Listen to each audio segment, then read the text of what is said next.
everybody. Thanks a million to everyone who's come out today to stand against vaccine passports, coercion and the vilification of unvaccinated people.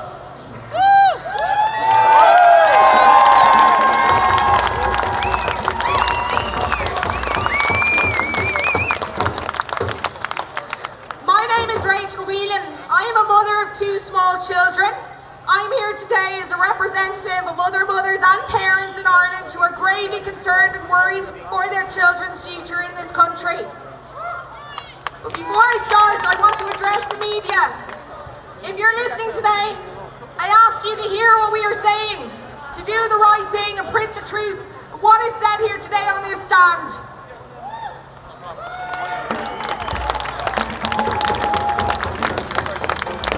I also want to make a very clear point to remember to everybody when listening to my speech.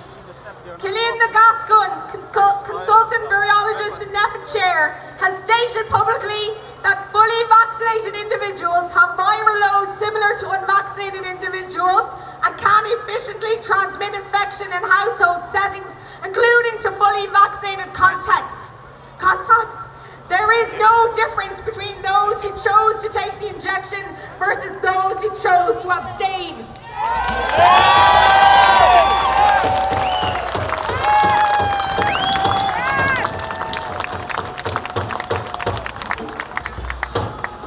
Over the past 19 months, our society has become intolerable and growing more and more unstable each day.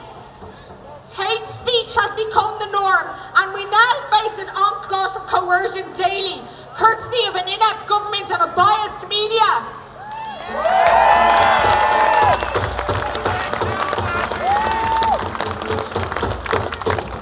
Our Irish media broadcasters regurgitate the same vitriol daily, and hateful ideologies spew from the mouths of highly influential TV and radio presenters into the homes of our families, friends and neighbours on an hourly basis with absolutely no recourse or challenge. This is unacceptable and dangerous and must stop immediately.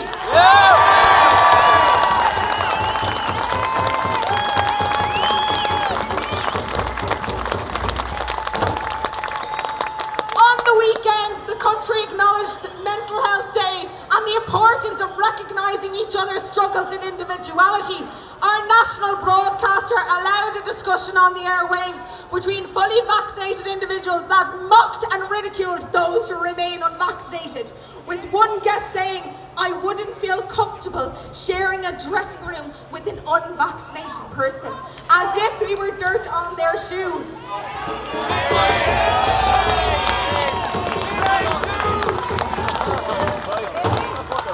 On the infamous Claire Byrne Live, we were subjected to a journalist's angry rant and personal opinion, in which he told the nation that unvaccinated people should be compelled into vaccination, and if we continue to refuse that, we should be segregated from society.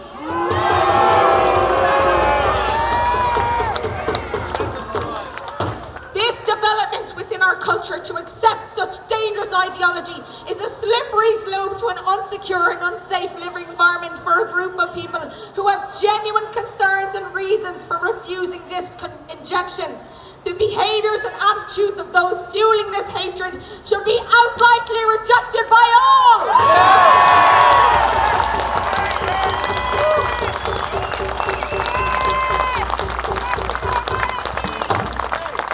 We should never tolerate a society which marginalises, discriminates, segregates, judges and ridicules a person for any reason, including their personal choices around bodily autonomy and medical procedures.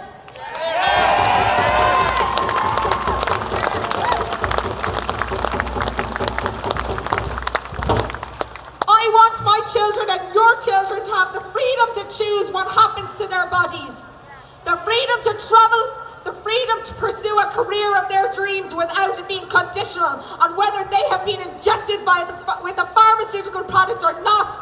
I want them to live in a tolerant society, one that respects choice, respects bodily autonomy, respects each other, and treats each other with kindness and understanding.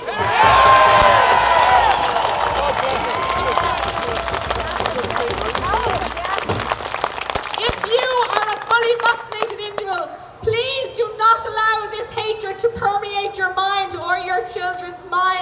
You may wish someday to change your decision and abstain from a vaccine due to a personal reason. We are here fighting for you and for you to keep your fundamental right to do so.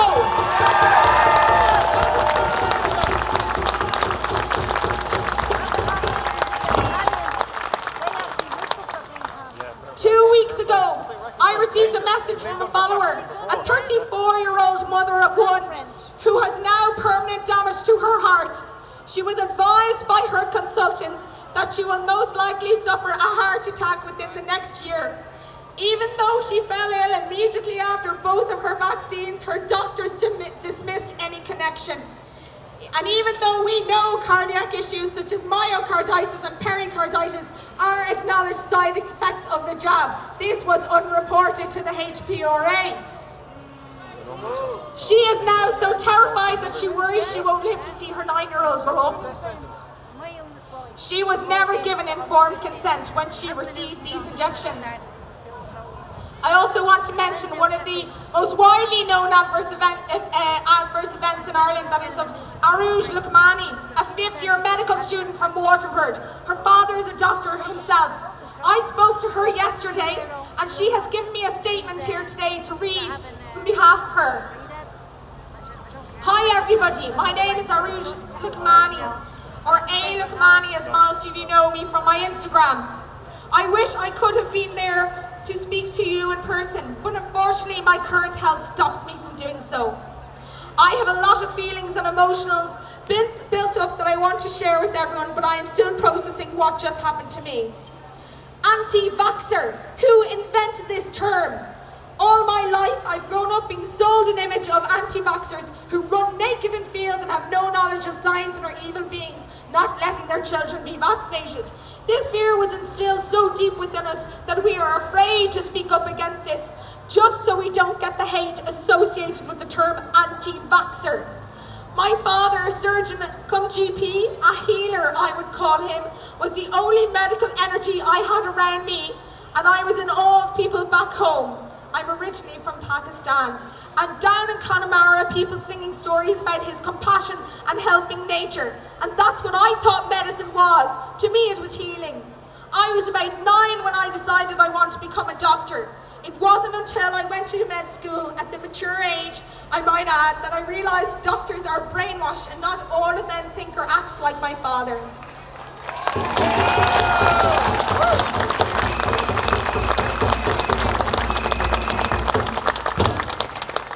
This pandemic has lifted the blindfold of many healthcare workers who simply never understood the virus and don't understand the vaccine, including myself. I came home to Ireland from Bulgaria, where I studied over a month ago to get this vaccine, which I had been putting off for almost a year, to just get it done and out of my way so I could start my final year of medicine. But I have been bedridden ever since. I just want to end by saying our bodies are sacred, our minds are wise, and we should have the right to choose. Nothing should be forced upon us. This is more than a vaccine now. It is about our basic human rights being taken from under us, the label of save your loved ones. With so many resources and data, I still have people contact me about having no support from their families. This is creating a divide between families, friends and communities, humanity in general, and it breaks my heart. I'm so happy that you're all raising awareness as collective energy, and when it resonates, can do marvelous things. As you is with you all in spirit, okay, today. That was a message from her to everyone here.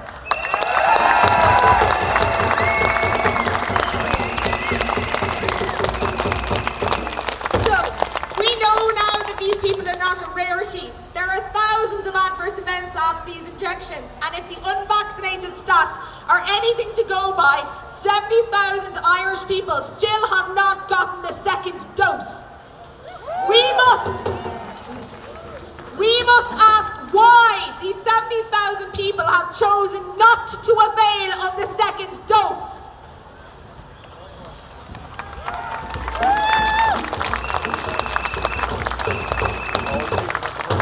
Neither of the above adverse reactions have been filed to the HPRA. This is unacceptable. As an Irish citizen standing on this platform today, I demand an investigation into the underreporting of adverse events and the lack of acknowledgement within the medical community of adverse events after vaccination.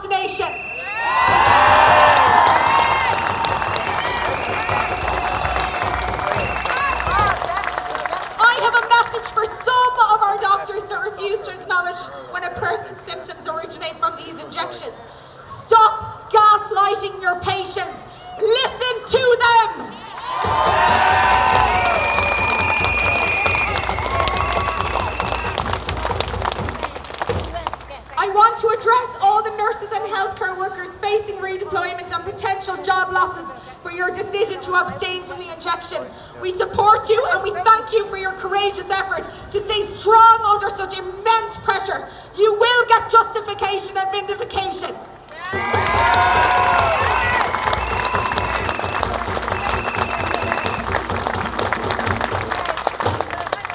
Before I sign off, I just want to touch on the issue of mental health.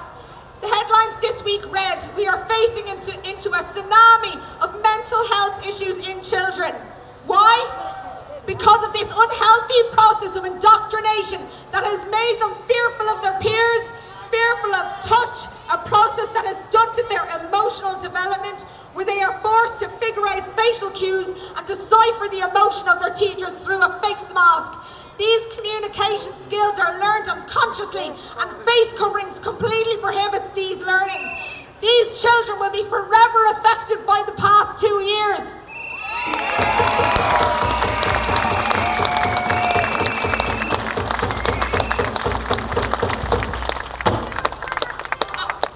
And for secondary school children who have been forced to wear masks for 7 to 9 hours a day, and are now even more disturbingly being coerced into taking the experimental injection by segregating them from their vaccinated peers, refusing them entry from teenage discos, cinemas, school excursions, and allowing these privileges be reserved for the fully vaccinated only.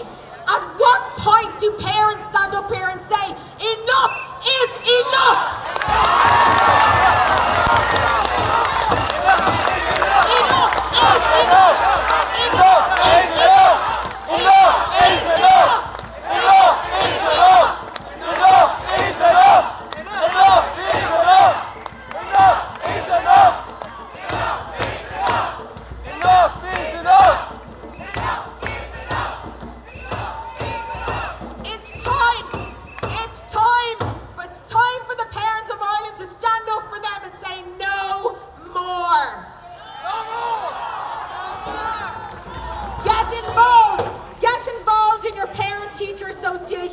Get talking to other parents.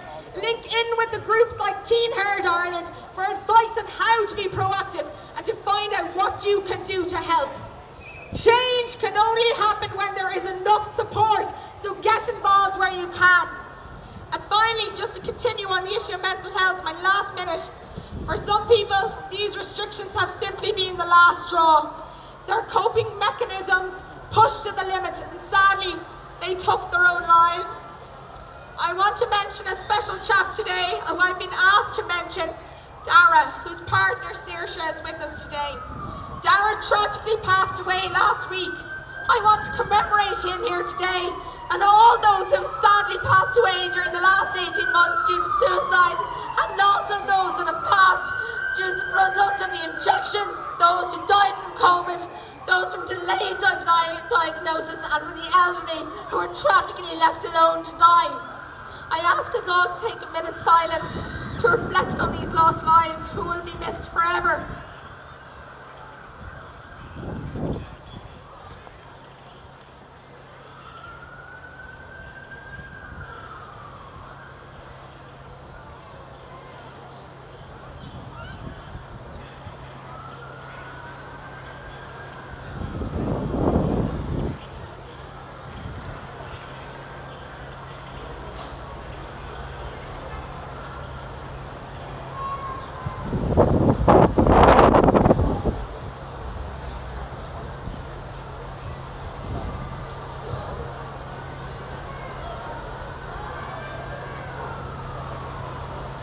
The pressure we all feel on a daily basis can be overwhelming. We are living through a time of great psychological strain and pressure. If you feel sad and overwhelmed, reach out and just talk to them. Thank you everyone. Thanks a million for